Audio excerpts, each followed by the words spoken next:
Isaiah chapter 2.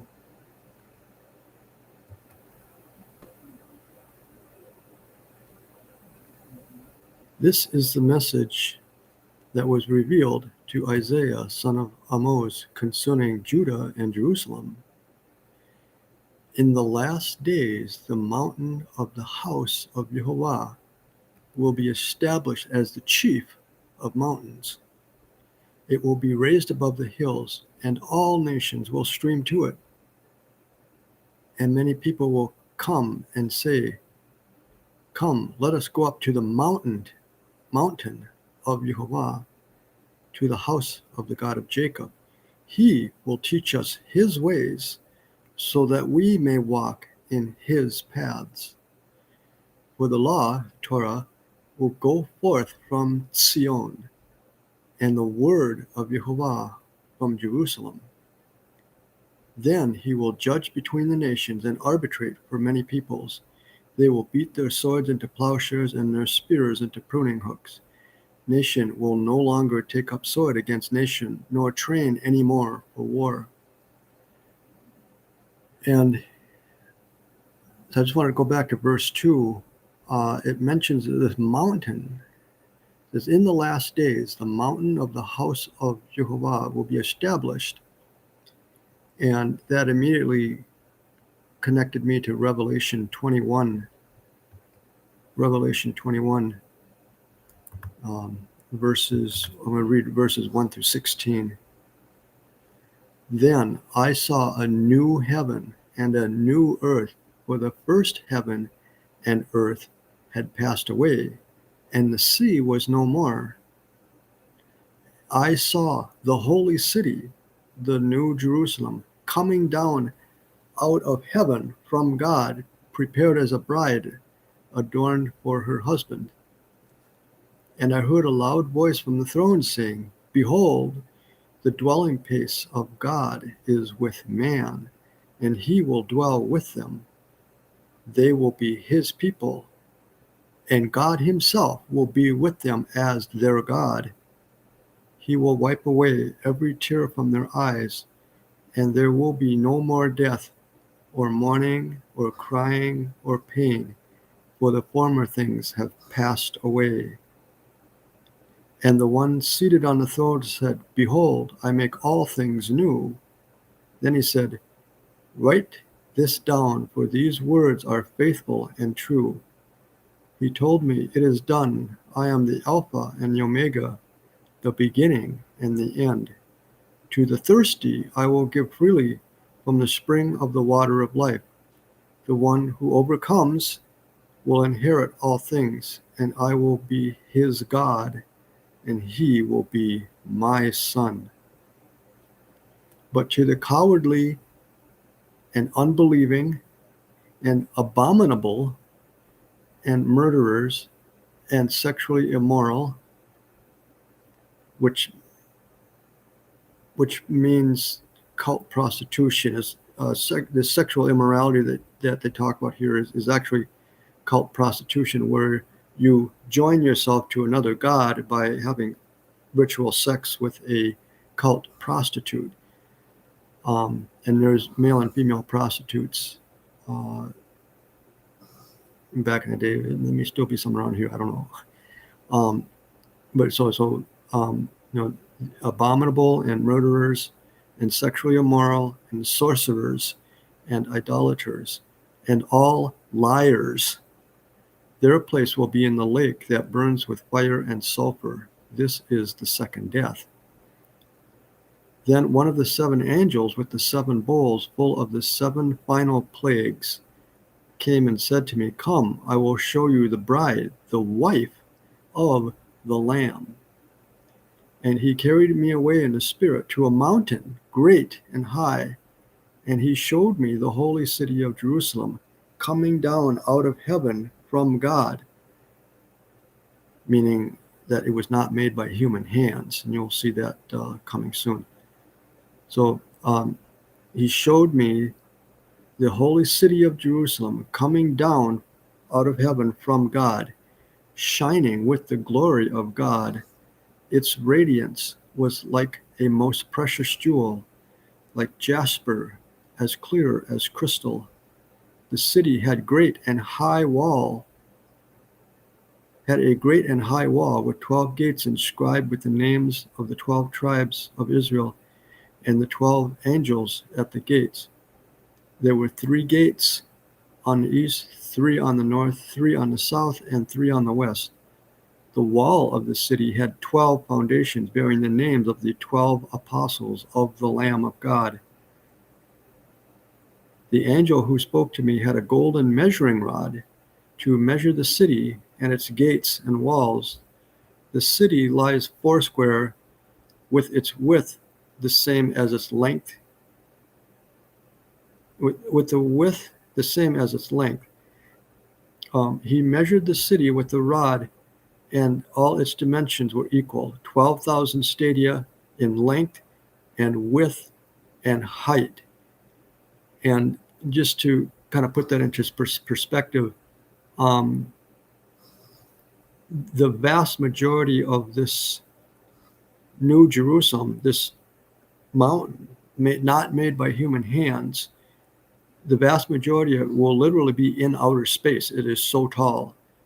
12,000 stadia, I mean, it's like miles, many miles. 1,380 miles. So imagine a building that's 1,380 miles wide, 1,380 miles, and 1,380 miles tall. I mean, most of it is going to be in outer space. Okay, and then there was also some cross references. Oh yeah, and then verse 26 and 27.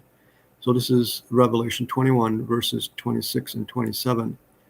And into the city, this gigantic thing, will be brought the glory and honor of the nations. But nothing unclean will ever enter it, nor anyone who practices an abomination or a lie, but only those whose names are written in the Lamb's book of life. So it'd be really good to find out, how does one practice an abomination, or how does one practice a lie? Because you're not coming in if you're intentionally practicing things like that. Now there's another cross reference which is really powerful, and that's Daniel 2:34, and you'll see why that connects. Okay, so Daniel. Okay, I'm going to pull up another window here. Okay, Daniel chapter 2, Dan 2. Okay. Did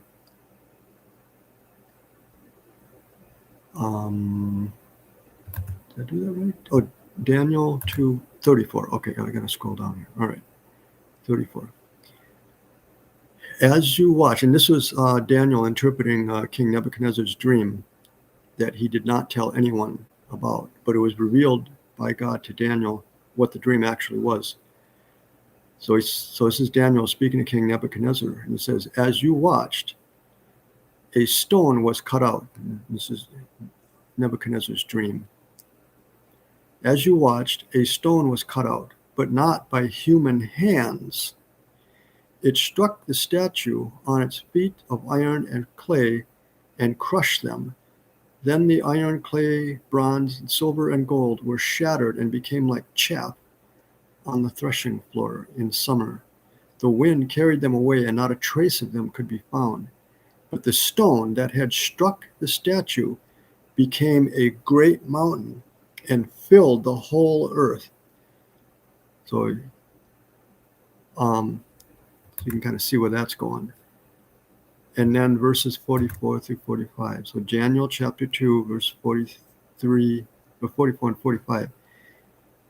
In those days, in the days of those kings, the God of heaven will set up a kingdom that will never be destroyed, nor will it be left to another people.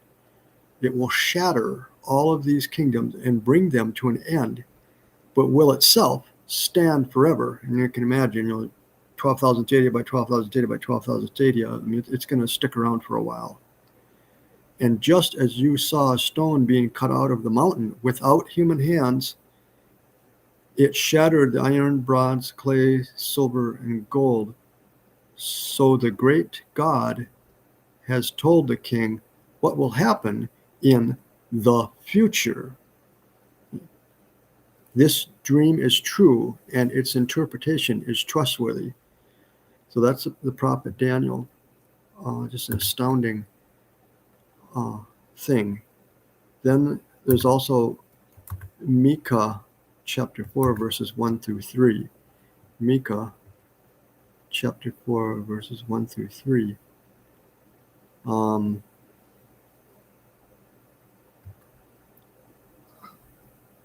In the last days, the mountain of the house of Jehovah will be established as the chief of the mountains, taller than Mount Everest by a long shot. In the last days, so Micah 4:1, in the last days, the mountain of the house of Jehovah will be established as the chief of the mountains. It will be raised above the hills, and the peoples will stream to it. And this will sound familiar. And many nations will come and say, come, let us go up to the mountain of Jehovah, to the house of the God of Jacob. He will teach us his ways, so that we may walk in his paths. For the Torah will go forth from Zion, and the word, or Sion, or Zion, I'm not sure, I'll have to look at the Hebrew for that, and the word of Jehovah from Jerusalem. Then he will judge between many peoples and arbitrate for strong nations far and wide, and so on. So it's almost verbatim to what the prophet Isaiah was saying back in chapter 2. There's also Isaiah 56:7, which is powerful. Let's see if I can find it here in the cross references. Isaiah 56:7. I will bring them to my holy mountain and make them joyful in my house of prayer. Their burnt offerings and sacrifices will be accepted on my altar, for my house will be called a house of prayer for all the nations. So if you get a chance, read all of Isaiah chapter 56. It's pretty powerful. And then Hebrews 12:22.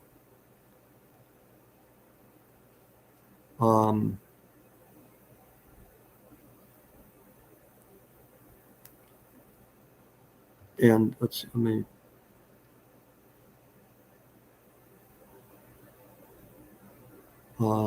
Hebrews chapter 12, verse 22. Instead, you have come to Mount Zion, to the city of the living God, the heavenly Jerusalem.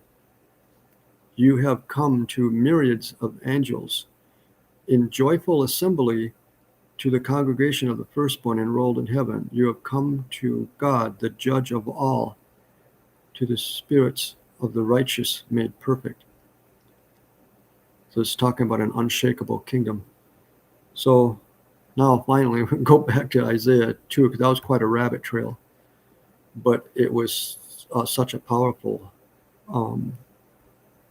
this thing, it's all over in the Bible, and not a lot of people are aware of that. Okay, so I'll start with Isaiah chapter 2. I'll begin again with verse 3. And many peoples will come and say, come, let us go up to the mountain of Jehovah, to the house of the God of Jacob. He will teach us his ways, so that we may walk in his paths. For the law, Torah, will go forth from Zion, and the word of Jehovah from Jerusalem. Then he will judge between the nations, and arbitrate for many peoples. They will beat their swords into plowshares, and their spears into pruning hooks. Nation will no longer take up sword against nation, nor train any more for war. Come, O house of Jacob, let us walk in the light of Jehovah, for you have abandoned your people, the house of Jacob, because they are filled with influences from the east. They are soothsayers like the Philistines. They strike hands with the children of foreigners. Their land is full of silver and gold, with no limit to their treasures. Their land is full of horses, with no limit to their chariots. The land is full of idols. They bow down to the work of their hands, to what their fingers have made. So mankind is brought low, and man is humbled. Do not forgive them. Go into the rocks, hide in the dust from the terror of Jehovah, the splendor of his majesty. The proud look of man will be humbled, and the loftiness of men brought low. Jehovah alone will be exalted in that day. For the day of Jehovah Tsebaot will come against all the proud and lofty, against all the exhausted. It will be humbled. Again, all the cedars of Lebanon, lofty and lifted up, against all the oaks of Bashan, against all the tall mountains, against all the high hills, against every high tower, against every fortified wall, against every ship of Tarshish, and against every stately vessel. So the pride of man will be brought low, and the loftiness of men will be humbled. Jehovah alone will be exalted in that day, and the idols will vanish completely. Men will flee to caves in the rocks and holes in the ground, away from the terror of Jehovah and from the splendor of his majesty when he rises to shake the earth. In that day, men will cast away to the moles and bats their idols of silver and gold, the idols they made to worship. They will flee to caverns in the rock and crevices in the cliffs, away from the terror of Jehovah and from the splendor of his majesty when he rises to shake the earth.